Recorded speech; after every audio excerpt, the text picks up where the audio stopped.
పిడుగుపాటుకు గురై కొంతమంది మృత్యువాత కూడా పడుతున్నారు. మరికొంతమంది గాయాల పాలవుతున్నారు. యాక్చువల్‌గా పిడుగు అనేది మన ఇంట్లో ప్లగ్ పాయింట్ లూజ్‌గా ఉండేటప్పుడు చిన్న స్పార్క్స్ లాంటివి వస్తుంటాయి కదా! అదైతే స్మాల్ అమౌంట్‌లో కరెంటు రావడం వల్ల చిన్న స్పార్క్స్ వస్తాయి. అదే ఈ లైట్నింగ్ గానీ, పిడుగుపాటు అనేది లార్జ్ అమౌంట్ ఆఫ్ కరెంట్ అనేది భూమికి చేరడం వలన మనకు పిడుగుపాటు అనేది కలుగుతుంది. ఈ పిడుగుపాటు వచ్చేటప్పుడు ఎక్కువ లార్జ్ అమౌంట్‌లో కరెంట్ ఉండడం వలన అక్కడ ఉండేటటువంటి ఇమీడియట్‌గా ఉండే చెట్టు మీద కానీ మనుషుల మీద కానీ పడేటప్పుడు వాళ్ళంతా కాలిపోయేటటువంటి ప్రమాదం ఉంటుంది.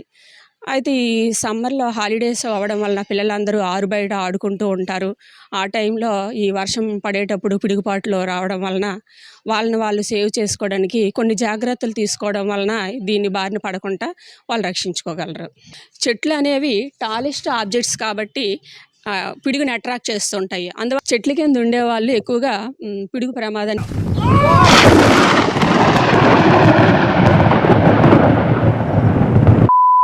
గురయ్యే అవకాశం ఉంటుంది. అలాగే మనం ఇప్పుడు ఖాళీగా ఉన్నామంటే సెల్ ఫోన్లో వాట్సాప్ ఇవి చూస్తుంటాం, ఫోన్ మాట్లాడుతుంటాం. అందువలన సెల్ చూడకూడదు పిడుగు పడే సమయంలో. అది కూడా తొందరగా పిడుగుని అట్రాక్ట్ చేస్తుంది.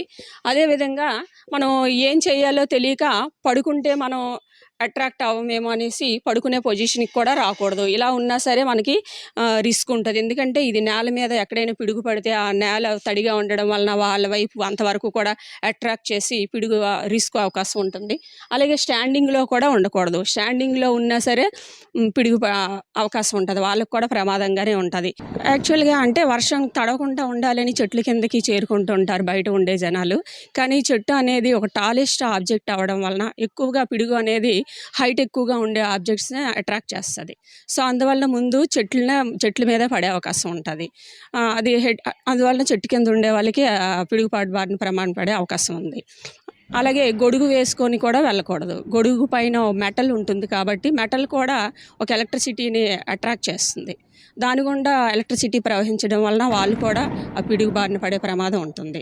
సో అన్నిటికన్నా సేఫెస్ట్గా ఈ పిల్లలు కూర్చునే విధంగా ఈ పొజిషన్లో కూర్చోవడం వలన సేఫెస్ట్గా కొంతవరకు ఉండకోవచ్చు. ఇది కూడా లాస్ట్ అంటే మనం ఎక్కడికి ఏ పక్కా బిల్డింగ్లోనికి చేరలేని అవకాశం, ఆ ప్లేస్ లేని కదలలేని పక్షంలో మాత్రం మనల్ని ప్రొటెక్ట్ చేసుకోవడానికి ఈ పొజిషన్ని మనం తీసుకోవచ్చు. ఇది కొంచెం మనం సేఫ్గా ఉండేటటువంటి పొజిషన్.